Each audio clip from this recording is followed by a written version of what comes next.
तर हे लाडू बघा, अगदी एका हाताने सुद्धा सहज वळले जात आहेत. इतके मऊसूत आणि दाणेदार असे हे चुरमा लाडू आहेत. तर नमस्कार, मी प्रतीक्षा पुन्हा एकदा आपल्या सर्वांचं आपल्या लंबोदर किचनमध्ये मनापासून स्वागत करते.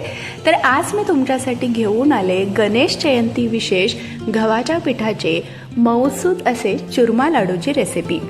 साखर न वापरता, पाक न बनवता अगदी शुगर फ्री असे हे चुरमा लाडू आज आपण तयार केलेले आहेत. तर चला तर मग आता वेळ न घालवता आजच्या व्हिडिओला सुरुवात करूया. तर गव्हाच्या पिठाचे चुरमा लाडू बनवण्यासाठी इथे मी 2 वाटी गव्हाचं पीठ स्वच्छ असं चाळून घेतले.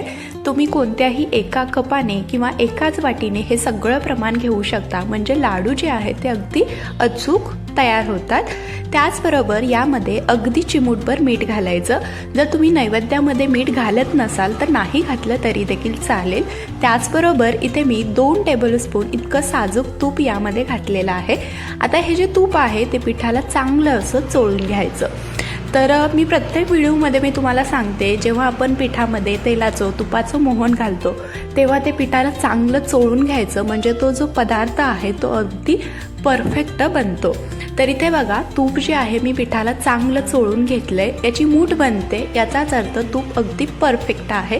आता यामध्ये अगदी थोडंसं पाणी घालत शक्य होईल तितकं याचा घट्टसर गोळा तयार करून घ्यायचा आहे. तर तुम्ही इथे पाण्याऐवजी दुधाचा सुद्धा पीठ मळण्यासाठी वापर करू शकता, पण दूध घातल्यामुळे काय होतं, लाडू जे आहेत ते जास्त दिवस टिकत नाहीत. तर इथे बघा, हे जे पीठ आहे मी ती छान घट्टसर असं मळून घेतलंय. तर आता एक 5 मिनटं आपण हे भिजण्यासाठी ठेवून देऊया. तर इथे एक 5 मिनटं झालेली आहेत. पीठ छान अगदी मऊसूत भिजलं गेले. आता यामधले आपल्याला छोटे छोटे गोळे घेऊन याचे मुटके तयार करून घ्यायचे आहेत अशा पद्धतीने. तर अगदी छोटे छोटेच मुटके तयार करून घ्यायचे. तर आणखीन एक मी तुम्हाला तयार करून दाखवते. तुम्ही याचे छोटे छोटे गोळे सुद्धा तयार करून घेऊ शकता. तर इथे मी या पिठाचे सगळे मुटके एकदाच तयार करून घेतलेत, तुम्ही बघू शकता. आता हे जे मुटके आहेत ते आपल्याला तळून घ्यायचेत. तर त्यासाठी एका कढईमध्ये आपल्याला ज्या वाटीने आपण गव्हाचं पीठ घेतलेलं त्याच वाटीने आपल्याला अर्धी वाटी साजूक तूप घ्यायचं आहे. तर चुरमा लाडूमध्ये तूप थोडंसं जास्त प्रमाणात वापरतात, त्यामुळे लाडू जे आहेत ना अगदी चवीला अप्रतिम होतात. तर आता तूप चांगलं गरम झालं की यामध्ये आपल्याला जे तयार करून घेतलेले मुटके होते ते घालायचे आहेत आणि अगदी तांबूस रंगावरती मध्यम आचेवरती आपल्याला हे मुटके तळून घ्यायचे आहेत. तर जर तुम्हाला असे मुटके तयार करून तळून घ्यायचे नसतील तर काय करायचं, याची चपाती लाटून घ्यायची आणि तव्यावरती तेल न लावताच अगदी हलकीशी कडक होईपर्यंत भाजून घ्यायची आणि ते मिक्सरमधून बारीक करून घेतलं ना तरी देखील त्याचे लाडू अगदी छान होतात. तर इथे बघा, हे जे मुटके आहेत ते छान तांबूस रंगावरती तळले गेलेत. हे आता आपण बाजूला काढून घेऊया आणि अशाच पद्धतीने बाकीचे जे राहिलेले मुटके होते ना ते देखील तुपामध्ये छान तांबूस रंग येईपर्यंत तळून घ्यायचेत. तर हे चुरमा लाडू बनवायला खूप सोपे आहेत, चवीला देखील म्हटलं ना खरंच खूप कमाल लागतात. तर इथे मी सगळे मुटके तयार करून घेतलेत, तळून घेतलेत. तर आता याचे आपल्याला तुकडे करून घ्यायचे आहेत अगदी छोटे छोटे, म्हणजे अगदी मिक्सरच्या भांड्यामध्ये जेव्हा आपण बारीक करून घेऊ ना तेव्हा अगदी ते सहज बारीक होतात. तर आता हे जे तुकडे आहेत ते आपण एका मिक्सरच्या भांड्यामध्ये घालूया.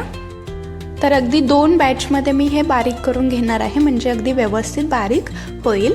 तर अगदी दाणेदार रवाळ असं आपल्याला हे बारीक करून घ्यायचं आहे. तर इथे मी सगळे जे मुटके होते ते बारीक करून घेतलेत. तुम्ही याचं टेक्स्चर बघू शकता, अगदी मस्त दाणेदार आहे आणि यामुळेच आपले जे लाडू आहेत ते देखील मस्त रवाळ दाणेदार तयार होतात.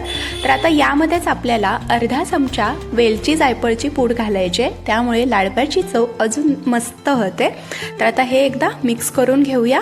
तर इथे आपलं हे चुरमा लाडूचं मिश्रण तयार झालेलं आहे. आता ज्या कढईमध्ये आपण, ज्या तुपामध्ये आपण मुटके तळून घेतलेले त्याच तुपामध्ये आपल्याला थोडेसे सुक्या मेवाचे काप घालायचे आहेत.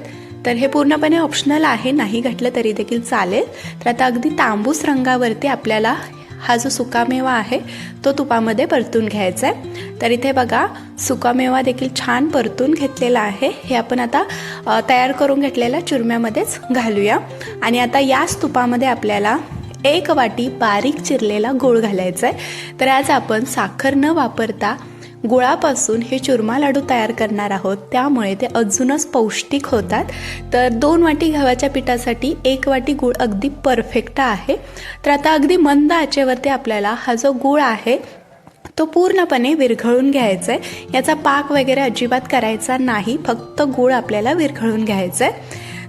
तर इथे बघा, अगदी काही मिनिटांमध्येच गूळ देखील अगदी छान असा विरघळला गेला आहे. तर आता लगेच आपण हे जे गुळाचं मिश्रण आहे ते तयार करून घेतलेल्या चुरम्यावरती घालायचं आहे. तर हे खूप गरम आहे, त्यामुळे आपल्याला सुरुवातीला हे चमच्यानेच व्यवस्थित मिक्स करून घ्यायचं आहे. जर कधी नैवेद्यामध्ये काय बनवायचं हा प्रश्न कधी आला ना, तर हे चुरमा लाडू अगदी तुम्ही पहिल्याच प्रयत्नात परफेक्ट बनवू शकतात. एवढी साधी आणि सोपी रेसिपी आहे.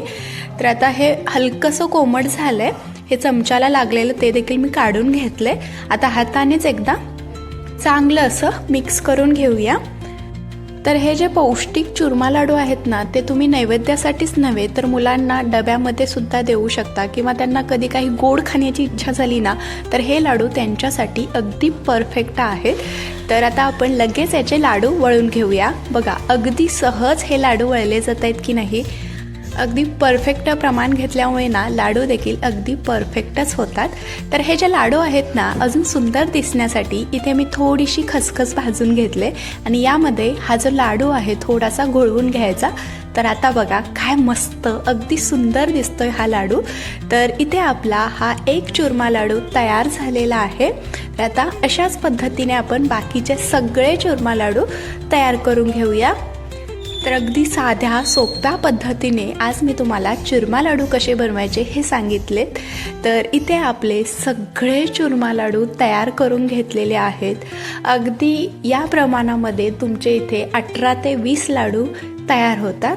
तर तुम्हाला मी एक लाडू दाखवते देखील. बघा, अगदी मऊसूत दाणेदार असा हा चुरमा लाडू आज आपण तयार केलेला आहे. तर या पद्धतीने तुम्ही देखील या गणेश जयंतीला असे मऊसूत चुरमा लाडू एकदा नक्की करून पहा. व्हिडिओ आवडला असेल तर लाईक करा, चॅनलला सबस्क्राईब करा, आपल्या मित्रमैत्रिणींसोबत शेअर करा. पुन्हा भेटू अशाच एका नवीन आणि छानशा रेसिपीसोबत. तोपर्यंत धन्यवाद.